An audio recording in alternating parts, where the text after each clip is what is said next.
Des militaires et des policiers agressés pendant qu'ils étaient en mission pour dégager la voie barrée par des chasseurs au centre et au nord du Bénin. Le chef de l'État est à leur chevet. Je suis meurtri parce que j'ai vu combien de gens qui sont allés servir la nation, dégager simplement les barrages qui ont coupé le pays en deux et qui ont fait l'objet de tirs nourris pendant cette noble mission d'ouverture des voies pour relier le nord et le sud. Donc les pays de l'Interland qui utilisent notre port reçoivent leurs marchandises, leurs médicaments. Parce que si on n'avait rien fait du tout, ça aurait duré combien de temps? Qu'est-ce que le pays serait devenu? L'un le sud, les besoins des uns et des autres, les pays de l'Interland. Ils sont allés, faute d'avoir pu raisonner les concernés, ils ont entrepris de dégager la voie, enlever les troncs d'arbres, enlever les véhicules qui ont été disposés en travers de la voie.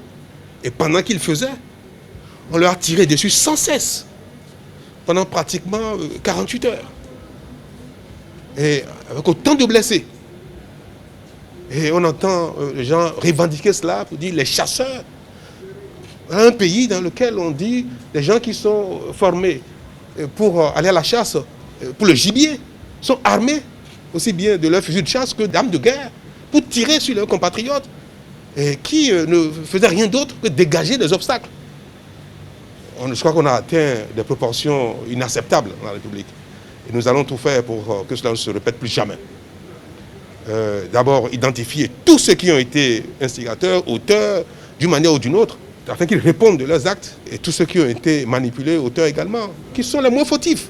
Mais les plus criminels, ce sont ceux qui les ont utilisés, manipulés, pour arriver à une telle situation. Mais le Bénin est un grand pays. Ensemble, nous serons nous relevés de cela pour que le traumatisme ne dure pas trop longtemps dans nos têtes, parce que c'est de nature à perturber complètement nos valeurs, notre foi, notre pays, notre unité. Jusqu'à ce jour, nous avons reçu au total 19 patients, dont 15 blessés par balle.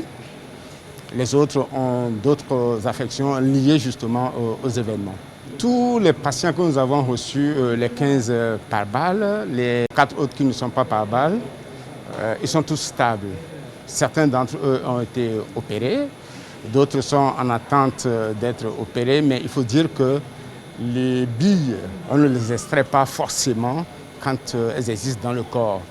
Parce que lorsqu'elles sont proches, par exemple, des organes nobles, il vaut mieux les laisser en place plutôt que d'aller les extraire. Pour Patrice Talon, le pire est derrière nous. Nous allons œuvrer ensemble à réparer ce qui ne va pas, à instaurer un climat de sécurité et de paix afin que ce genre de choses n'arrive plus jamais. Et en tout cas, moi je m'y engage, je voudrais que les uns et les autres s'y engagent également, et que même le Béninois le plus ordinaire, chez lui, dans son quartier, dans son village, s'y engage, c'est mon exhortation, pour que nos difficultés ne nous amènent plus, nos heurts, nos différends, nos controverses ne nous amènent plus à ce genre de choses qui sont inacceptables, tirer sur les hommes comme sur du gibier. Et entendre des gens non du pays appeler publiquement à armer des chasseurs, armer des personnes pour tirer sur leurs autres frères et sœurs qui ne sont pas venus tirer, ceux qui sont venus apporter une solution, la paix, a dit non, ne faites pas ça. Ceux qui sont à Parakou, à Malanville, à Kalalé, à Djoukou, ont besoin également de s'exprimer, de vivre, de recevoir leurs vivres, leurs médicaments et consorts. Publiquement, vous avez dû entendre cela. Des gens ont appelé leurs autres compatriotes, leurs autres amis, leurs autres complices à envoyer de l'argent, des moyens pour tirer sur nos garçons. Et que ça ne doit pas s'arrêter. Il faut que ça continue. Il faut qu'on tire sur eux davantage. C'est terrible. Ils ont fait preuve de professionnalisme, ces agents agressés. Ils reçoivent la gratitude de la nation toute entière. Ils ont été formidables. Ils ont géré cela avec sérénité, avec professionnalisme. De sorte qu'eux ont été victimes, eux. Mais ne pas faire beaucoup de victimes. Non, mais presque pas fait, je crois, dans le rang des assaillants des populations. C'est ce qui m'a été rapporté. Ils ont tiré des coups de semonce pour les dissuader, pour les faire reculer, afin qu'eux puissent progresser dans le dégagement des obstacles. Moi, je leur tire chapeau. Je suis venu leur exprimer toute la reconnaissance de la nation. Je suis venu leur exprimer notre gratitude.